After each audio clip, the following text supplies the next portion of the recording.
Embark on a journey that transcends the boundaries of the ordinary. Paranormal M is your passport to the uncharted territories of the supernatural. Subscribe and turn on notifications to be part of our exploration team. Story number 1. My late grandfather sent back to Earth. When I was 16 years old, I got hit by a car. I was an athletic kid, and luckily, nearly fully developed, 260 pounds at 6'2", which likely enabled me to survive the collision. When I say that I got hit by a car, it wasn't one of those common kid jumps out between two parked cars, gets popped by a car going 10 or 15 miles an hour, scrapes and bruises, etc. The driver of the car ran a red light going 60 miles an hour and hit me in a crosswalk. There are a number of strange things about the incident. I remember every second of it, with two exceptions. I remember seeing the car close enough to touch. I don't remember the impact of the car hitting me, but I do remember every moment after. I can still picture the Subaru logo to this day. 2. The car, a Subaru Outback, was totaled and inoperable from the impact, yet somehow I lived. I was with a number of friends at the time, as we were waiting in the corner for the light to turn so we could cross. I noticed that a friend's shoe was untied. I pointed it out and he stopped to tie it. If he hadn't stopped, he would have been hit instead of me. I'm glad it was me, though, as he would have almost certainly died. Up to this point, I'd imagine you're thinking that this is a pretty wild story, but not necessarily right for this Reddit. The last and strangest thing I experienced that night is why I'm posting here. As I'm laying in the ground bleeding out from a compound fracture in my leg and a cracked skull, I hear a man's voice. A man who's been dead for over 14 years. My grandfather, Pop, said, "Is that Timmy?" My grandfather died when I was about 3, but I still have tons of memories of him. He and I were best buds, and I know without any doubt that I heard my dead grandfather speak. Almost immediately, the devastating pain I had been feeling evaporated. As I lay there, I can't explain how, but it became clear that I needed to decide what would happen next. I could stay at peace and without any pain with my grandfather, or I could return to the pain and fight. I decided to fight. And the second the decision was final in my mind, the pain returned. I was rushed to the hospital when doctors spent the next 90 days fixing a cracked skull, 6 broken ribs, and a badly broken leg, not to mention a silly amount of cuts, scrapes, and bruises. I underwent 7 surgeries, spent a year in a wheelchair, and had to learn to walk again. It's now 16 years on from that night. I'm 32, married, and have a beautiful 4-year-old daughter, and I can't explain how happy I am that I decided to stay. The really surreal thing for me is that I now know unequivocally that there is life after death. I can't wait to see Pop again, but I have some more work to do here first. I was left with some lasting, let's say, side effects from that visit to the other side, but that's probably a whole thread on its own.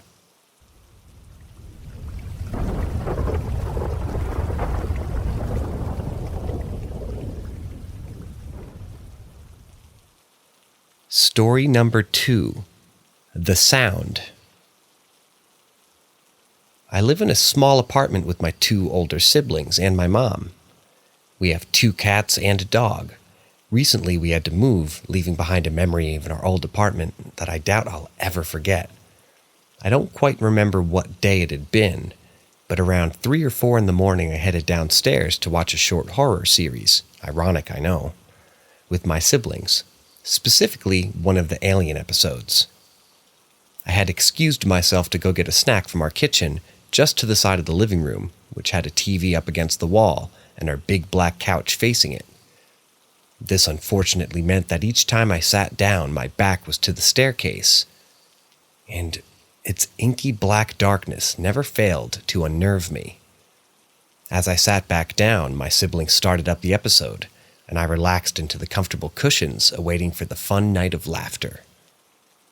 We were probably like 10 or 15 minutes into the episode, laughing and joking around as we usually do, and something happened that shook me to my core.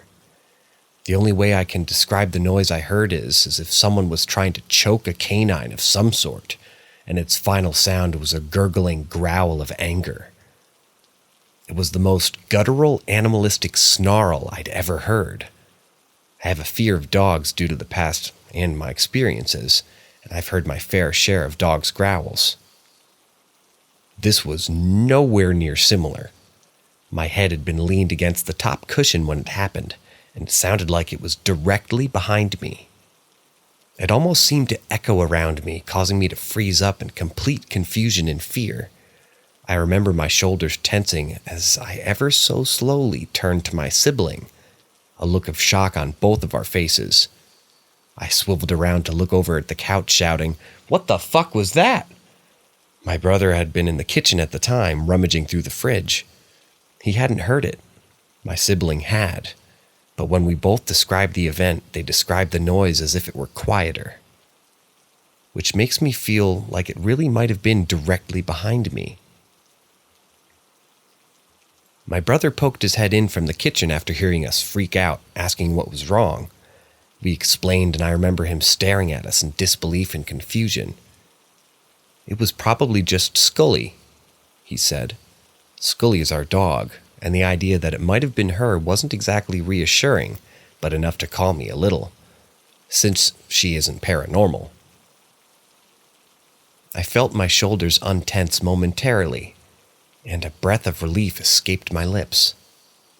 Before I heard thumps coming from the staircase, thump, thump, thump, I turned my head just in time to notice a familiar canine making her way down the stairs. She hadn't been anywhere near me when I heard the sound. I remember beginning to panic again, confusion and denial clouding my mind. Nothing made sense. If it wasn't Scully, what was it? What did we both hear? Why did it sound so enraged? Me and my sibling stayed confused and shooken up for a few hours after that. My brother retreated to bed, offering us some reassurance. At some point, I ended up sitting in the farthest corner from our couch, shaking and trembling like a leaf. My sibling joined me and comforted me as time passed. We likely sat there for an hour at least, because soon after I heard my mom start to come downstairs to get ready for work. She was doubtful when we explained what we'd heard, since she so closed herself off from anything paranormal. She comforted me, blamed it on the dog or something wrong with the couch, and got into the shower. My sibling went upstairs, leaving me alone with my thoughts. For as long as my mom took her shower, I sat in the same spot on the couch, my phone clutched in my hand. I had started filming. I wanted to see if I could catch it again. I was tense and on edge the entire time, just waiting for that unexplainable sound to happen again. The video ended up lasting 8 minutes before my mom came out and ushered me off to the other room. I didn't catch anything, but I had a hard time sleeping, and till this day, I can't get that sound out of my head. I really have no way to explain it. It was an angry, guttural, almost pained snarl directly behind my head. It wasn't the dog. Our cats were in front of the couch, so what the hell was it? To this day, even after moving, we joke about having a possessed couch. Each day the sound fades more and more from my mind, shocking me so much in the moment, replaying it in my head over and over, yet fading so fast. I can only hope we didn't bring whatever it was with us.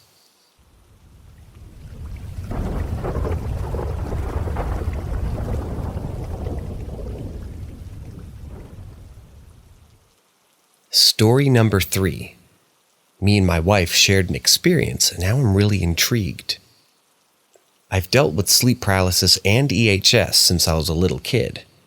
I won't delve too deeply into this, but it's not uncommon for me to either feel the beginnings of SP, which is the inability to move, or wake up seeing shadow people. I've maybe had 3 experiences in the past couple of years, so it's definitely become less frequent than when I was young.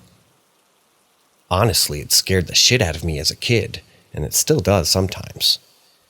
But I've grown almost used to it, and I figured it's all in my mind and not quote-unquote real. However, a couple of nights ago, my wife and I were visiting her family for Thanksgiving in Kansas. It's a tiny town of like 1,500 people and also very quiet.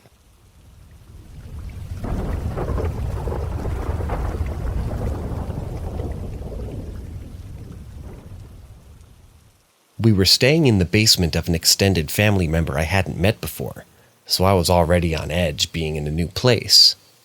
Well, I woke up from a nightmare, the kind that sticks with you, when I woke up to an all too familiar feeling of being unable to move. I was able to move my head a bit, and upon waking, I noticed a figure about the size of a taller, bulky dude. There was no noise, but I watched it steadily move across the room from one corner to the next.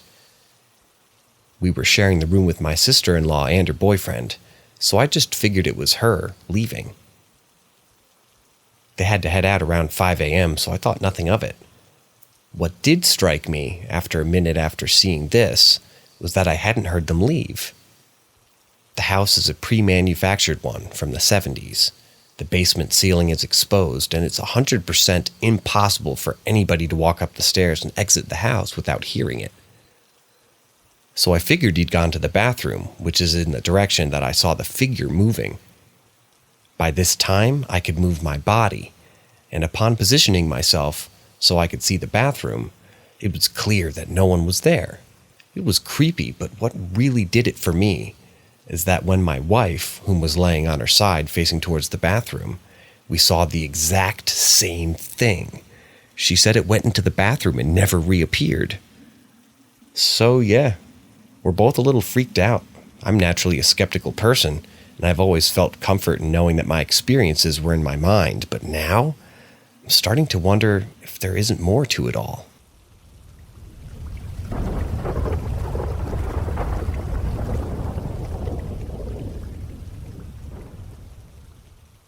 Story number 4. I may have seen a ghost when I was a kid. When I was around 7, I used to wake up early, because at the time, I thought I was wasting valuable playtime if I woke up late. I had school at 1 p.m., so I liked to enjoy every moment of the morning, waking up sometimes usually at 6 in the morning or earlier. When I woke up, I usually started playing with my Lego minifigures. I liked them more than the characters than actually build things, because in my mind I was making movies with them. To emulate the camera, I like to lay on the floor, approaching myself to their faces to make kind of close-ups. So this particular morning I woke up, and I was doing my usual routine, playing with Legos, and my bedroom door was wide open. I was playing, and then I looked back at the door and saw the legs of a person walking in the corridor right in front of my door, and then going out of my sight in the direction of the living room, and they wore white tennis shoes. I said, "Hey, Elza," because I immediately assumed the person was my nanny, who usually arrived pretty early, but she didn't answer. I went back to my Legos, and then for some reason, not much later, I went to the living room to talk to her. She wasn't there. I got confused and went all around the house looking for her, but she wasn't in the house at all. I ran to my mother's bedroom and woke her up, and my stepfather, telling them what had happened and asking if Elza really wasn't there. My stepfather said, still sleepily, "I heard someone opening the windows." Then they went back to sleep, and I got creeped out for the rest of the morning. Sure, it could have been my active imagination, or maybe my mind playing tricks on me. And maybe my stepfather imagined hearing someone opening the window, or I had opened a window and I didn't remember. But at the time, I was very scared with the whole thing. My nanny only arrived around 9 or 10 a.m. that day, if I recall correctly.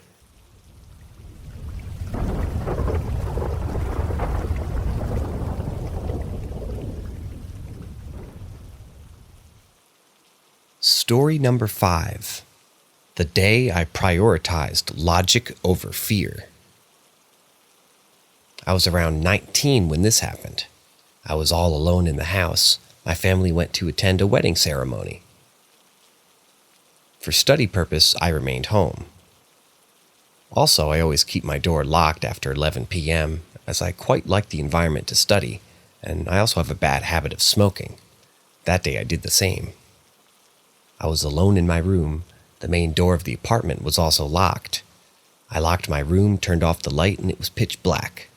I went to the balcony, smoked a cigar, and went back to the room. Turned the light on in the washroom, went there, washed my face, came out, turned the washroom light off, went back to the balcony, collected my towel, went back to the room, and I saw the washroom light was still on. It hasn't been even 30 seconds that I had turned it off. I clearly remember that it was no way that it was turned on. To further examine, I turned the light of the room on and checked the switch of the washroom light. It was still wet, so there was no chance that somehow I'd mistaken it and turned it off. This incident baffled me. Then you rechecked the door lock and found out that the door of the room was still locked, so there isn't any chance of intruders coming back in and doing the deed themselves. Later that night, I was lying on my bed and I was watching some random YouTube video, and soon I fell asleep. About 2:15 in the morning, I woke up suddenly. I had blurry vision of everything around me, and as I just woke up and everything was dark. As my vision got normal, I could clearly see someone standing beside my bed where my legs was. The figure was standing in between the bed and the attached washroom. The balcony door was on the right of the washroom door. It was about maybe 4 or 4.5 feet tall. It was wearing a gray or black gown, covered from head to toe, just like any typical ghost figure we watch on cartoons or something like that. At first, I was so scared seeing that. I closed my eyes and prayed that I hallucinated, and I was trying to keep calm, taking deep breaths, thinking that the next time I open my eyes, it'll disappear, as I might just be hallucinating. The next time I opened my eyes and I saw it still there, standing still, not moving an inch, nor making any sound. I was literally having difficulty breathing, could feel my body going numb, and every hair in my body was standing in fear. I again took the time to calm myself again by taking deep breaths, closing my eyes, and thinking that maybe any other rational explanation, really. A few moments passed and my inner skeptic kicked back. I was thinking of the possibility of it being an intruder, but then I thought, how could he enter the door to my room? It was locked. Then I realized the balcony door was still open and I forgot to shut it. But till then, I was too scared to open my eyes, so I kept on thinking. I came to a conclusion that there is only 2 possibilities. There's no way I hallucinated twice and I saw the same figure. So it must either be a ghost or an intruder. In my mind, I gathered enough strength in those few moments to rationally think it through. But to me, the chances of it being a ghost was slim, but couldn't disregard it also. So I came up with a plan. Logically, I should defend myself from whatever is standing before me. I thought to myself that I should punch the figure as hard as I could. But if it was an intruder, a punch was enough force. Maybe I could just knock him down. And if the punch doesn't connect and rather phases through the body, then it's a spirit or a ghost or some kind of thing like that, and I should run the hell out of that apartment. It took a bit long to finally commit. In a blink, I stood up, gave the hardest punch I ever could, and it connected. I could feel that I've hit the target. But to my shock, it was the wooden chair covered with a towel I used early to wipe my face. There was no intruder nor any ghost, and the hardest punch I could give connected to a wooden chair. I was suffering from immense pain. The chair fell down, though. That day I gained 2 things. Firstly, rational thinking is not always necessary. And the second thing I gained was a fractured wrist. This incident was so embarrassing that even my family members don't know the real cause of my broken hand.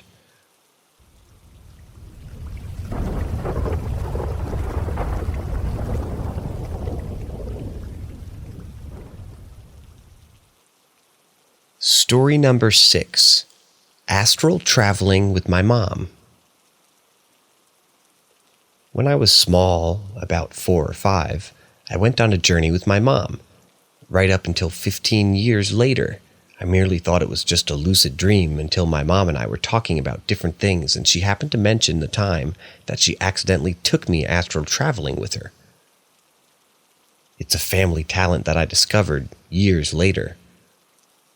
In fact, on many occasions before this particular time, Mom, who was 23 at the time, used to go astral traveling with my 19-year-old uncle, who was in his youth very well practiced in the craft of our ancestors, and taught me a fair bit about nature magic, quote unquote, as he used to call it, and the positive magnetic energy of the planet. On this night, my uncle, and his girlfriend, and my mom, was initially alone. She told me that she felt herself slipping away from her natural state as usual, but remembered that I was laying in the bed beside her. So not wanting to leave me alone unattended, she linked our psyches before transcending to the other state of being, and it was there that I took on a dream. The first thing I noticed was the sound. It was a low-toned buzzing that I couldn't relate to or recognize. The nearest thing I can liken it to now, and even still it won't really be able to accurately describe it, is radio static. I was also aware of all the colors. They were all very muted pastels, lilacs, purples, blues, and pinks, all looking not quite real, dreamy. The light around and the color simmered and pulled gently. I felt the wind, a constant, chilly, silent wind, which slightly made my cheeks numb and fingers tingle. I remember Mom holding me tightly around my waist. It actually felt as if we were flying. That doesn't explain the sensations as well as I thought, though. There were several other feelings, too. I don't have much recollection of anything else, just waking up the next morning beside Mom and remembering all the really vivid, happy things in the dream.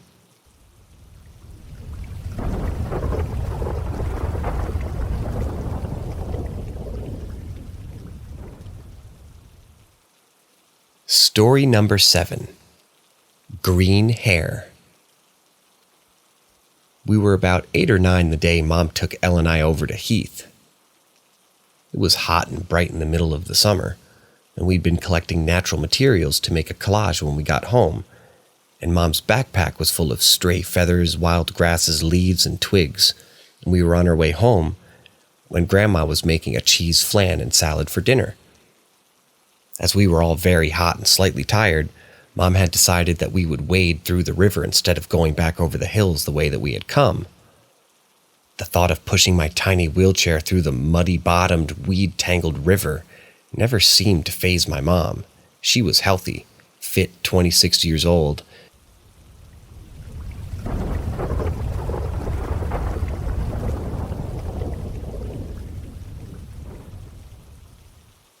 and knew Heath like the back of her hand. The river wasn't very deep at that part, so Mom tipped my wheelchair back and told Elle to hold on to the handle, and we went in. The water immediately soaked our clothes through, and Elle and I started to scream and giggle and splash each other in sheer delight. Then we saw them. Weeds. Flowing with the current flow of the river, swaying back and forth like a woman's long, tangled, unkempt hair, and I got the distinct impression that what we saw could have been either thing. I glanced at Elle and instantly knew that she was having the same uncanny notion. The weeds started to curl around our legs and the wheel of my wheelchair, making our progress a little bit more laborious.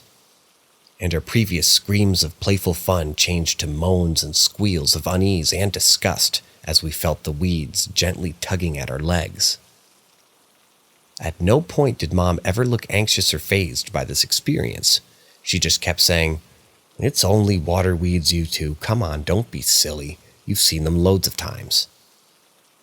We finally reached the other side of the river, and as Mom dragged my wheelchair backwards up the riverbank, Elle climbed up and sat down beside me. We both just stared silently at the river and the sea of green for what felt like the longest time. But in actual fact, it was probably 10 minutes, before walking the rest of the way home. That night, after a hot bubble bath and cheese flan salad, in our flannel pajamas and slipper socks around fire drinking hot tea, we told Grandma about our adventure. Our grandma took a sip of tea from her mug and told us the story of Green Hair. She had been a real person, though her real name had been forgotten by Grandma, conveniently. Anyway, she had lived in the village around 1912, before the area was built up and modernized, and developed into what it has become now. She was young and kind, with a pretty face and beautiful long blonde hair, a daughter of a gentleman farmer, and was deeply in love with a handsome young soldier. They were to get married, but before they could, the Great War broke out, and the young man was called up to fight. He was killed by a hand grenade on the front line, and when she found out she was widowed before she'd even become a wife, she lost the will to live, and driven by grief-stricken insanity, she went to the same river that we waded through, and she threw herself in. The river was as wild as the land at the time, and by the time her body was discovered, it was blue, bloated, and half-eaten by fish. Her long corn-colored hair had become interwoven with the slimy algae and long strands of evil-smelling river weeds, which clogged and choked the bed of the river. In fact, the pathologist who performed the post-mortem said that the body had been found sooner if not for the dark green weeds that appeared to have curled around her limbs and torso, anchoring her corpse to the riverbed for days. From that time onward, it was said that the river was haunted, cursed, or both. People claimed to see the spirit of the young woman kneeling beside the river and weeping bitterly. More commonly, people often saw the body of the girl floating to the top of the water, with long green hair and weeds streaming out behind her. And so she was given the name of Green Hair. Elle and I asked Grandma why we hadn't heard the story before. Grandma just smiled and said it's because it was an age ago, even before she herself was born. The area was developed and built up, and the river was tidied up and reconstructed, and along with it, the tragic tale of Green Hair was lost in the stream of passing time. We didn't altogether believe Gran's morbid tale, but when Elle and I talked about it in bed late that night, neither of us could dismiss the eerie feeling that we saw the green hair flowing in the river that day.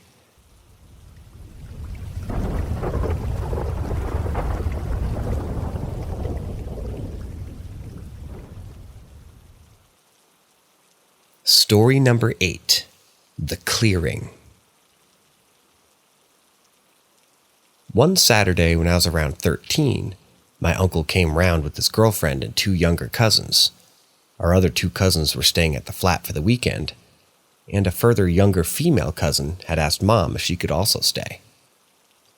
This was a regular occurrence for us kids. The weekends and school holidays were a free-for-all, quote-unquote, and a constant stream of kids staying at one place or another, making makeshift beds with beanbags and floor cushions, or just crashing out on the floor with sleeping bags. My mom and aunties all used to joke that on holidays their homes turned into a regular old dollhouse. Apart from my 5 cousins and I, my friend Jay was there. He too was at our flat every weekend, and his parents knew he would be okay. Mom had the reputation for being cool yet very strict. We all hung out together and had a sandwich and a drink and played on the Sega. Then Mom and my uncle's partner said that we should all go for a walk. Everybody thought it was a great idea, so the 10 of us set out. The 3 adults decided that we should go to Donkey Woods, which is a bit of green wildland owned by the council, much like Heathland. As kids, we used to go over, and in the spring, summer, and autumn on our own with the family, and it was reasonably safe and kid-friendly, and it still felt wild enough to make you adventurous and not in West London. We all walked the half-mile down the road from the flats to Donkey Woods, where we walked along the river until we got further into the woods, and while Mom, my uncle, and his partner all sat down to have a cigarette, us 7 kids went exploring. As I've mentioned before, we all knew Donkey Woods really well, and we were totally at ease and comfortable over there. We weren't expecting anything unusual or creepy at all. For us, it was just another mid-August, late Saturday afternoon, and we were all just messing around. My cousin T, my friend Jay, and I were all talking, and suddenly the other 4 kids came running up. They hadn't been too far away, just slightly down farther to the river. And they were all out of breath and they looked rattled. The four of them told us that they had seen something weird in one of the small clearings. They wouldn't tell us, they just said, "You have to come see." We all thought it was just a major wind-up. But when we got to the clearing, our mood changed quickly, not to fear, more like a sense of unsettling apprehension. In the middle of the clearing were 3 small tents in a rough triangle, and in the middle of the tents was a small, still smoldering fire, and around the edges of the clearing were several small dead birds, sparrows, I think. The whole scene is very unnatural and eerie, and I felt a distinct drop in temperature, most likely my imagination, but still quite evident. Now, the rough sleepers of the area did use Donkey Woods as a base, but not in that particular place in the woods, as it was too close to the main road, and the homeless people avoided harassment and abuse from certain unpleasant individuals by going further into the woods to prevent any kind of confrontation. The homeless people who lived over at Donkey Woods also didn't use tents. They usually would make a shelter from pieces of wood and plastic sheeting, and Donkey Woods isn't a place where people go camping recreationally, so we felt like there was something very strange about the scene in the clearing. I told the 4 younger ones to go and get the adults, and me, Jay, and T didn't move. T, who was still as tough as nails, was completely colorless. You couldn't see her freckles at all. I didn't even move my wheelchair around the area as I normally would have done, and Jay just kept saying, "What in the actual..." When the adults came back with the other kids, they were clearly unnerved by the odd scene as much as we were, and was soon greeted by everyone that we should leave the clearing in Donkey Woods immediately.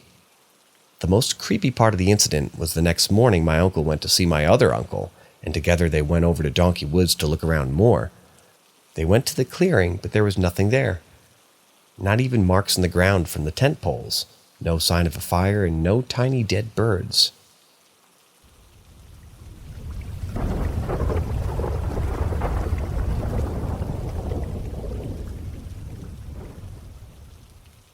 Story number 9.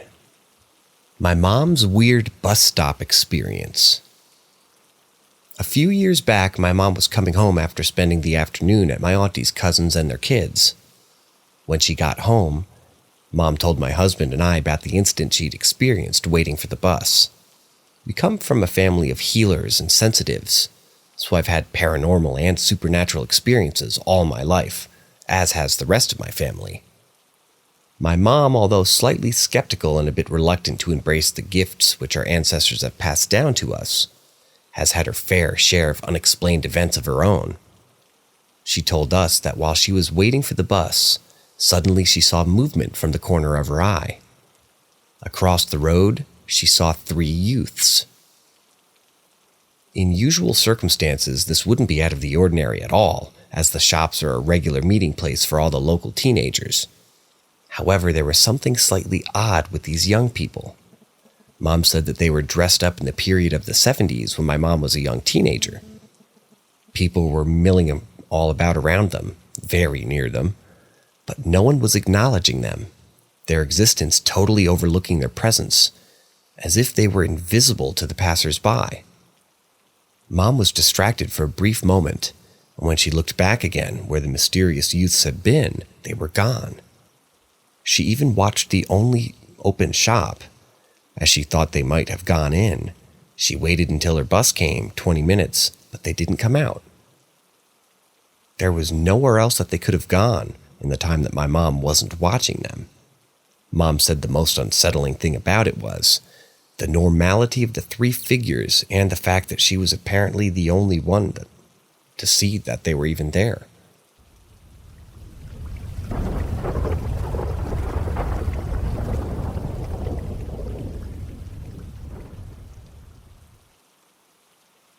Story number 10. A strange happening. One day, my cousins and I were playing in the back garden. It was a warm, sunny day in mid-July, and the air was kind of hazy and full of sounds of summer.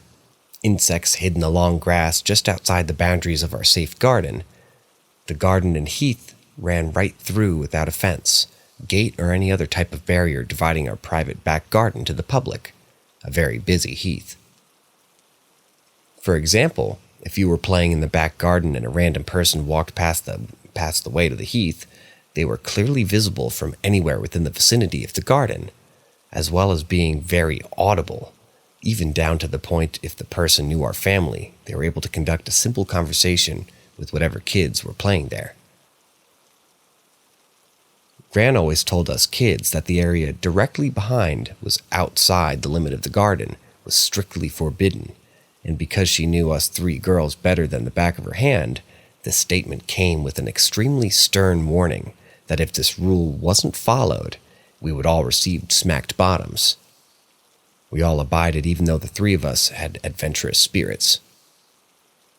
At the time of this incident, we were all playing on the crazy pathing path that our builder uncles had made to make it easier for my wheelchair to run safely along the ground as I played with the other kids. Elle was pushing me as fast as she could, and I in turn was pushing the ancient family pram that's been there longer than any of us had. We were playing mummies. As usual, being the oldest, our cousin G was mum and picking flowers for the milk bottle in our tree and bush. It was more of a cluster of bushes at the bottom of the garden with a clearing that was easier to adapt into a wheelchair-accessible treehouse where all us kids played at the time. Suddenly there was a sense of not being alone. I think Elle and I both noticed this at the time because we raised our heads and looked in the exact direction where the creeping feeling had resonated. Just outside the back garden's entrance stood a strange-looking figure. We all said after the incident that the figure appeared to be a middle-aged, stocky man dressed in shabby dark clothes. We called out, "Hello, how are you?" We didn't get any answer, as we usually did with passerbys who we knew. The stranger continued, "I've lost my dog. Have you seen a little white dog?" Being ever protective, G answered curtly, "No, we haven't seen any dogs at all." The stranger didn't look at G but kept his attention on Elle and I, although he didn't respond to G's remark. "Oh dear, will you help me look for her? She's not very old, and she might be lost. She couldn't have gotten too far." I automatically began to feel uneasy, and I knew Elle felt the same. The stranger was motionless throughout this discourse indeed. It was eerie how still he was. G just turned 11 and was adamant. "I'm sorry about your dog, but we can't help you. We aren't allowed to leave the garden." The stranger remained still and measured. "Come on. You won't be away for long. I will pay you 5 quid for the help." Just then, our older male cousin came around the side of the house, pushing his bike, followed by a family friend who also lived at the house. They had both returned home from work, and our attention was momentarily distracted away from the figure by their sudden arrival, and when we looked back in their direction, the stranger he was completely gone. Seeing his sister G's perplexed look, our cousin H said, "What's up with you?" We all excitedly told H and our family friend about the strange happenings and the man. While the family friend, slightly unnerved by our account, rounded the three of us up and hurried us inside, H immediately marched out of the back garden in the direction of where he had said the man must have gone, cursing under his breath about dirty old men perving on little girls, quote unquote, only to return 20 minutes later hot, bothered, and cross. "Were you three having a laugh or what?" he said angrily. "There wasn't a man on the way that I went back, and the fact that I never saw anyone at all. It's too hot to play stupid games, little brats." The three of us were obviously indignant at this slur, as we had all seen and spoken to the same man. Later, when we were in the bedroom with my mom, she asked us about the incident. I still often talk about that day with my mom and cousins. We still have no idea where the strange man could have gone, or who he even was.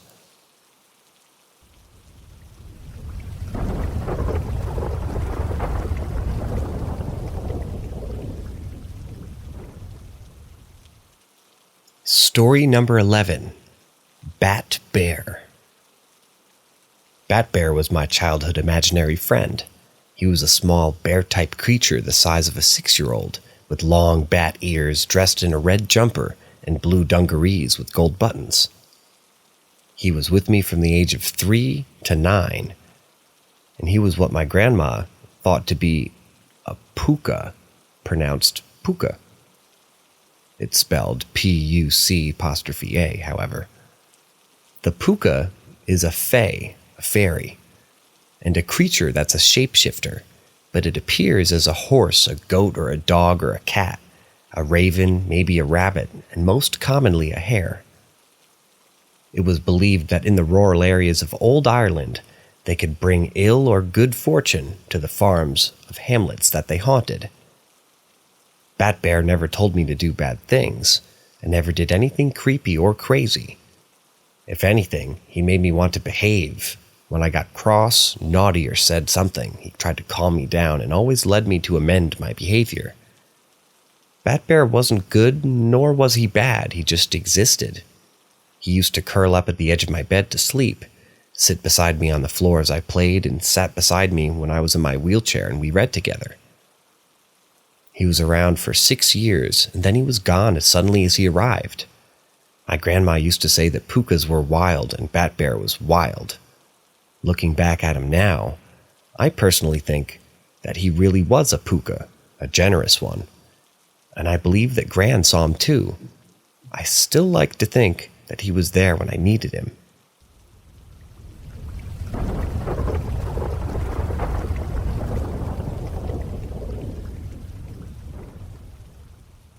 Story number 12. This is why, even though I'm not a believer, I don't deny any paranormal activity. I think this happened around 4 or 5 years ago when I was 16 or 17, more or less. I've always been a skeptical person, and I usually try to prove things by using the scientific method. For example, when I was a very little kid, we had a cat, and I pushed her one day from a very high distance to see if it was true that cats always land on their feet. By the way, she landed perfectly. I'm sorry I did it, though. And I know this has nothing to do with the actual story, but I find it very relevant because it explains my initial behavior in the really weird parts of the story. So now the actual story. This happened in Spain, where I live, and I think it was at the very end of the summer, more or less. I went visiting a friend in town where we both live, and it was a really good day. Sunny, but surprisingly not hot enough so that I could wear large pants, which I love. We were hanging out like we usually did at the time, talking about whatever was in a room. It was the most normal and chill day that we possibly could enjoy. So she and her mom were the only ones living in the house that summer. And while we were talking to her mom told us that she was going to go buy groceries for the next week. So she closed everything in the first floor, windows and doors, and now we're alone in the house. We kept talking about our stuff when suddenly it starts getting really windy, and the windows in the second floor were all open because it was summer. If we run too close, all the windows, stuff gets thrown and all that.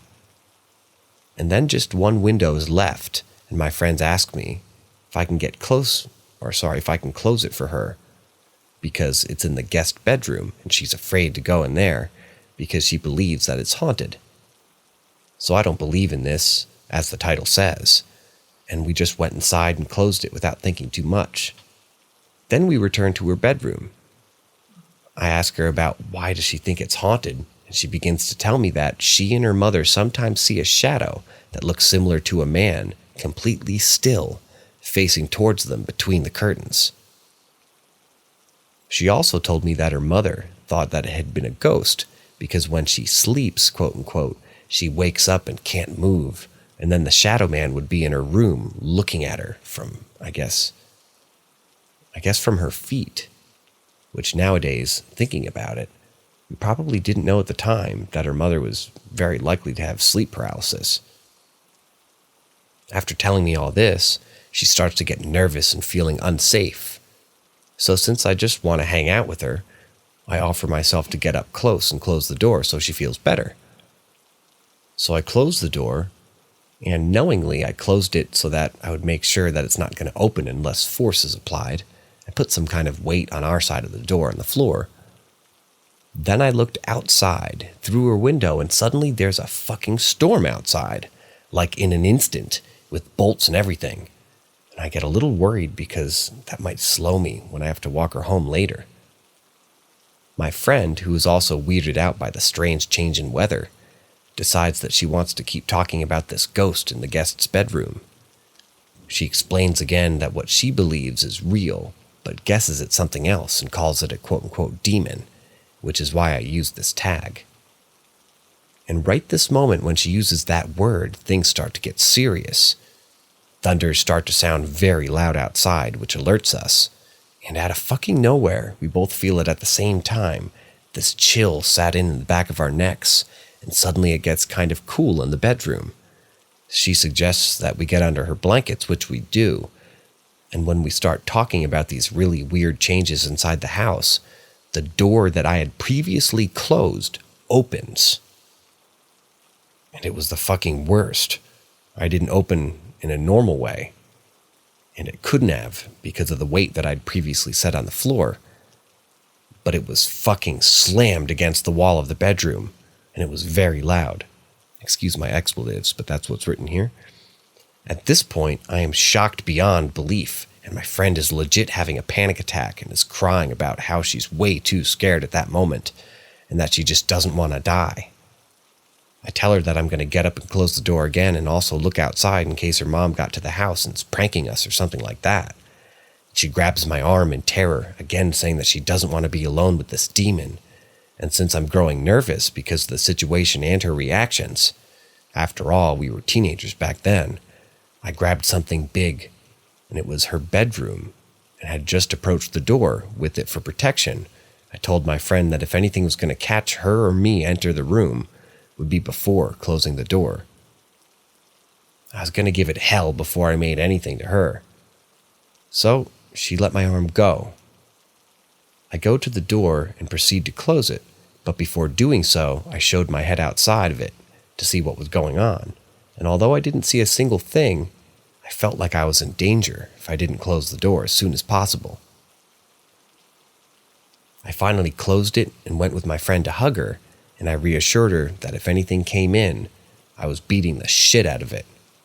I tried to talk to her about whatever it was so she could calm down, because really, she was completely sure that we were going to die, and after what happened with the door, I became unsure as well.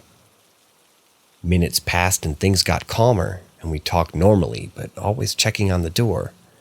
We finally hear her mom come back from the house, and I go outside to the bedroom to meet her. She had finished buying, and suddenly everything is normal. The house is not cool now. Neither is my friend's bedroom. There's no more thunders or storm outside at all, so I feel safer, and I go in to investigate the house for things that maybe could explain what happened. I went down to see if any wind could have opened the door, but as the mother told us, she closed absolutely everything. I entered the guest's room to see if there was anything weird or something unusual, but nope, found nothing that could explain the situation to me. And I know after all that, this may sound weird, but after inspecting everything I could think of, I'm completely terrified. In the end, because of our fear of my friend, and I decided it's better that I go home and I just leave almost immediately. When I arrive at my house, I see the time and it was still early in the day. I thought it had been my friend's for hours, when really it was just about a half an hour. The event happened around 20 minutes or something like that since my friend's mom left, and in those 20 minutes, even the weather changed and came back to normal. And that was it. Up till this day, I still don't know what happened. As the narrator, I apologize if some of that didn't make sense, but I'm trying to make sense of the text as it comes at me here.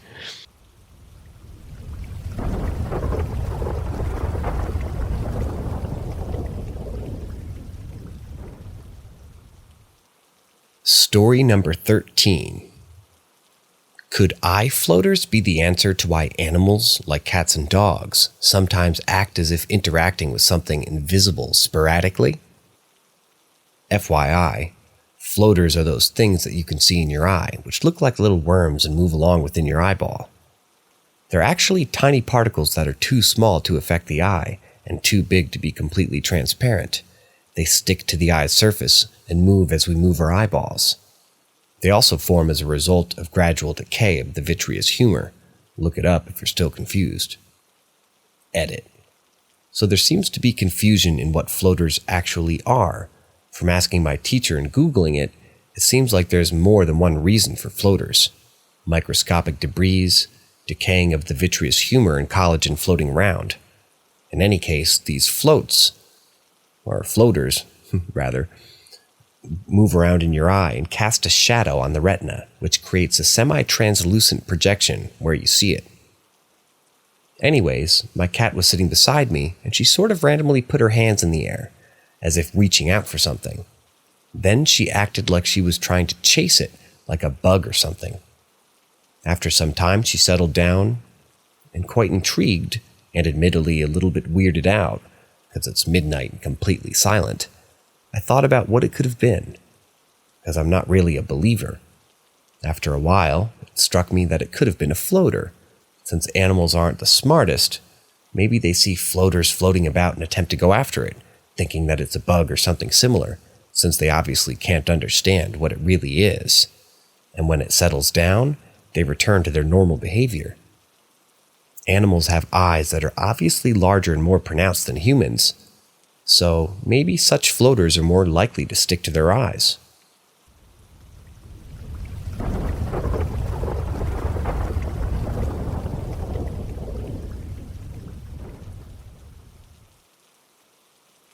Story number 14. Death Premonition. Dream. At the time, it made no sense to me. In the dream, I was walking through my garden, and not far from me, I could see my father. He was sitting in a sofa, but his facial expressions were blank. He was staring at nothing, and his head was tilted to one side, arms beside his legs, and he wasn't moving. I could see a lot of people I didn't know walking behind him, talking about where they would get his car and who would keep his watch and other belongings.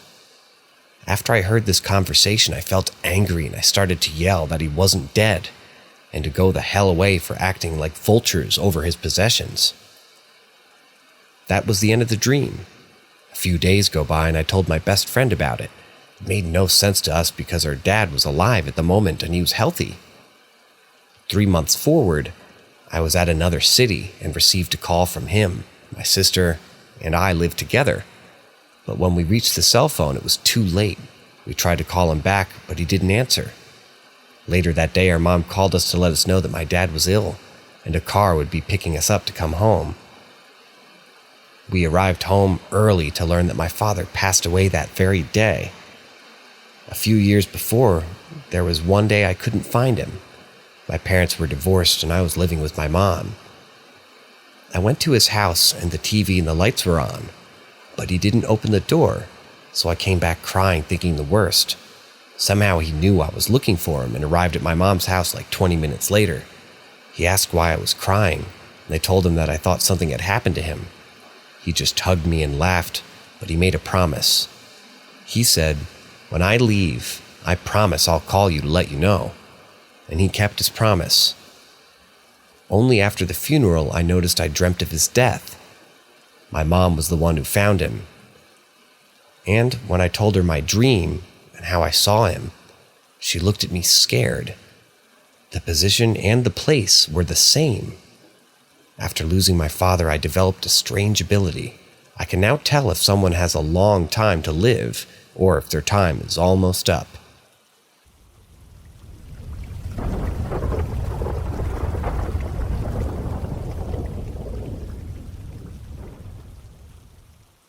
Story number 15.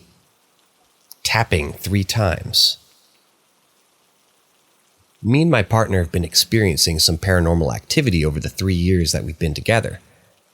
We're currently living in a new flat, so no one lived here before my partner, as it's his flat and I'm sort of living between his and my parents. At the beginning, our experiences just started out with the kettle turning on and off, so we thought it might have just been faulty, and we bought another one to find out that it does the same as it had done before. After that, it progressed into objects moving around and finding themselves in places that we know are definitely not where we put them. For example, finding keys in a sock drawer or something silly like that, and even things that have been thrown at us from the wardrobe and onto the floor in the early hours of the morning, which is the worst. It really gets my adrenaline going. A few moments back, I bought an EMF detector and began working with it. Of course, it goes off quite a lot to the yellow and red zones for a few minutes. And then, it'll be it for about around an hour. I wrote this section, but just to give the range of what the spirit can do so you guys can give me some information, hopefully. This month, it's decided, I'm a proper shake things up. And it started tapping under the bed 3 times every night. And it waits for you to just about fall asleep, and then you hear the tap, tap, tap, and it wakes you straight up with the vibrations of the taps on the mattress, and you can also hear a lot of rustling in the corridors at night. I went home the other day to my bedroom at my parents', which is miles away from my partner's. I has a bunk bed from when I was younger, but without the bottom bunk and the desk instead. So there I was at 3:30ish in the morning, cuddling my cat in bed, going to sleep, and tap, tap, tap. And this time I shot straight up because I was processing the fact that I'm in a different household, and it was literally following me home to tap at me. And it was much louder than at my boyfriend's flat, which honestly really shook me up, as it was the last thing I expected when nothing had happened like this before. Last night I was super tired and I fell asleep really quick, and it banged on the mattress this time until I woke up. And to be honest, I'm getting a little bit frustrated as I don't sleep much anymore and I'm running out of ideas as to what's going on and how to stop this development from coming into something more. When I tell it to stop, the EMF detector goes wild. So I'm assuming that's a no. Any ideas on how to get this thing to stop doing these things? I don't mind it living here. It just sort of want it to slow down, and I kind of want to sleep.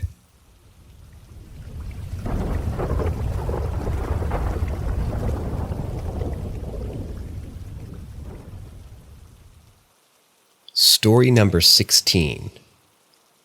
Possibly contacted my boyfriend's dead relative. So yesterday, I got high with my boyfriend at their mother's house in the shed. As I was coming up, I suddenly felt really nauseous and dizzy, and like a burning was all over me. And then I felt, quote unquote, minty fresh, as high me described it. And the whole room was oddly really cold. I was just closing my eyes, relaxing, when out of nowhere I went, "There's someone else here too," and pointed into an empty space of the shed. I had my eyes closed, but I could sense the presence and track them. I walked over to the spot where I could feel a presence, and I started shaking every time I went super close because of the energy I could feel in that spot. I then decided to sit back down because I was shaking, and here's when things took a turn. Still with my eyes closed, I could now see the energy I was picking up on. It felt really warm and loving and protecting, and I started to describe a man which I could feel my boyfriend tensing up at. Because it was their grandpa. I've never seen any pictures of him before, or even a description, but I know his death had a really big impact on my boyfriend. They were really close when my boyfriend was a child and started uncontrollably crying. My body felt so heavy with longing and sadness, but also love. I felt so overwhelmed with protective love that I started to cry. I kind of lost control of my mind and I just started speaking everything I saw or heard. And I was able to feel their grandpa's thoughts and memories and, speak to him without any words. When I asked a question, the answer I just realized. I knew even though it wasn't something I knew before. For example, I was telling my boyfriend I wanted a hug and that I really missed him, and I wished that I could hold them again just That's what my brain felt. I hope that makes sense. It ended up hugging my boyfriend, or I guess I winded up hugging my boyfriend and telling them how much I loved them. But not my kind of love. I felt like family love in that moment. I felt like their grandpa's protective presence, and I saw him smiling at me and being happy as I told everything that he felt to my boyfriend. It's so hard to explain how it felt when his grandpa was there and how I just knew what to say. Although I knew everything, it felt hard to translate what I knew into words. It was like speaking two different languages that were remotely different. I felt a female presence watching from outside the shed, but being too shy to come forward and just being like, nope, that's their business. The way the woman and men were speaking to each other, my boyfriend said, was very typical of how they acted when they were alive. I then remember seeing my current boyfriend as a child, but in memories from the perspective of the grandpa. I kept on seeing an image of them two gardening together, which my boyfriend teared up at, as they used to garden together as a child. And I only found out then when I brought it up. A few small other things happened to do with memories, but I'll keep it brief for now. I then felt his grandpa and grandma's presence leaving, and I felt the same nauseous feeling as they had left, and it grew weaker. Shortly after, we went back in the house and started to feel energy. In the kitchen, I sensed loving meals and a good food, which my boyfriend's grandpa made them. And in my current boyfriend's current room, I said productivity and focus, which used to be his grandpa's old study. I then later on at night started to name words like wood, paint, project, model, eventually to model kit, which my boyfriend said they had in the attic above us. I also kept on feeling a memory of staring out of the window into the garden, which my boyfriend said their grandpa used to do a whole lot. Lastly, I told my boyfriend the ground here had been lived on and has a strong feeling of family love, and turns out, despite their great-grandparents building their current house and the land space, it's been in their family for generations, and I didn't even know that.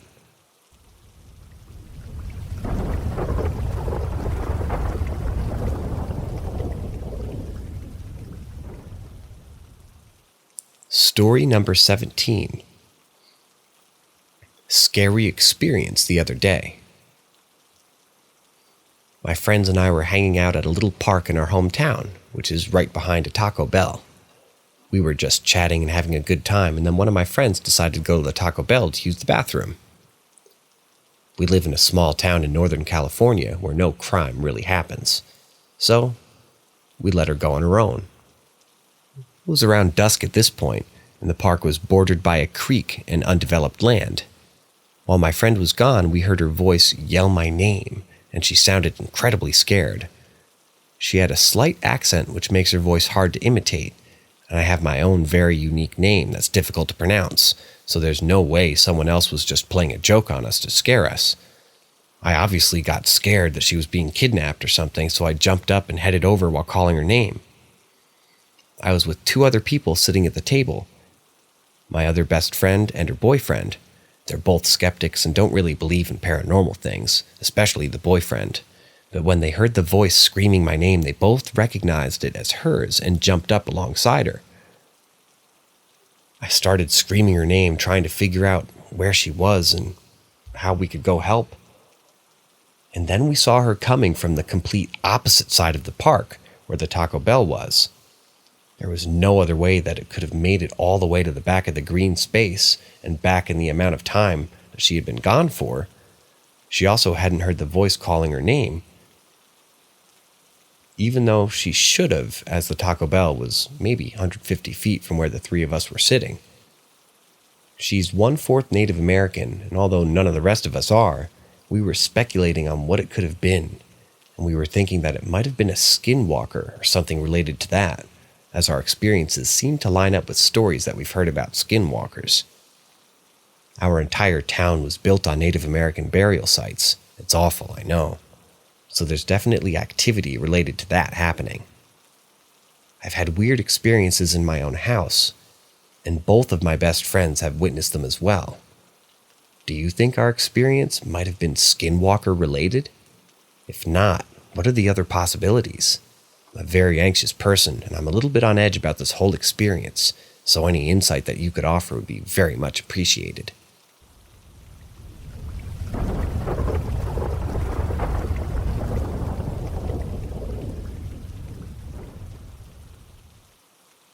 Story number 18. Feel like my dad tried to contact my family. My dad passed away in August 2020. Not from COVID, he had a serious heart disease. I'm 20 and live with my boyfriend in another town. My sister is 16 and lives with mom, so me and my boyfriend went to my hometown together for funerals. Anyway, I'm kind of a person who prefers to ignore pain as a defense mechanism, so I tried to keep the atmosphere as light as possible. I really tried to distract everyone from grief. So we spent some time watching movies and playing video games and talking about normal stuff. The first weird thing happened a few days after our arrival. Shortly before that, I began to get interested in 3D modeling, and I spent a lot of time on the computer and phone studying this very topic. One morning I woke up and scrolled through some memes on Reddit and then saw that my battery's low and decided to put it underneath my pillow, and I perfectly remember how I did that. From the morning till about 12 p.m., without even visiting a bathroom, I was in my bed with my boyfriend. We were making 3D models. No one visited the room, and I'm 100% sure that no one tried to grab my phone from a pillow. But yeah, a few hours later, I decided to check it out, and I didn't find it. We searched everywhere, and then I found it right next to where my dad's portrait was in his bedroom. My mom wasn't even home. My sister said that she didn't leave her room. We know that she didn't come out of her bedroom. I asked everyone a few times, and they all said that they didn't touch it. When my mom came back, I told her this story, and she jokingly said, "Remember how Dad just hated that I was on my phone all the time? Maybe he's just trying to say, forget about that phone. Spend some goddamn time with your family." My mom looked at us with all the seriousness and said that I might be right, and she didn't even think of that. Turns out she had been crying for a week every night she talks about my dad, about how difficult it is for her. We went to the kitchen and spent a few hours discussing things. In the end, she said that it was Dad, and that he was right, and that we needed to talk. Later, after we came back home, we all saw Dad in our dreams in the same night. I saw him in the apartment where I grew up, and he was in a white suit that he never had in real life. I run to him in tears and hugged him, and he said, "Hey there, why are you crying? We're all going to the restaurant. It's going to be okay." I heard my mom and sister's footsteps, and then I woke up. I immediately messaged my sister about this when I woke up. Surprisingly, she said, "Oh my God, I saw him in a dream too." She saw him in our old house working, like he had always used to, in the same white suit. She cried and immediately hugged him and calmed her down. Or he calmed her down. And finally we told Mom, and she said that she saw him too, same white clothes. In her dream, she was in her current apartment, and they accompanied me to another city. My dad waved me, saying goodbye, and then he turned his head, smiled, and told Mom, "Well, I'm going to stay here," and hugged her. Mom even said that her dog was surprisingly happy that night. He was running and barking while sleeping. Maybe my dad visited him too. Anyway, maybe that's just silly, but I just want to believe that that was my dad.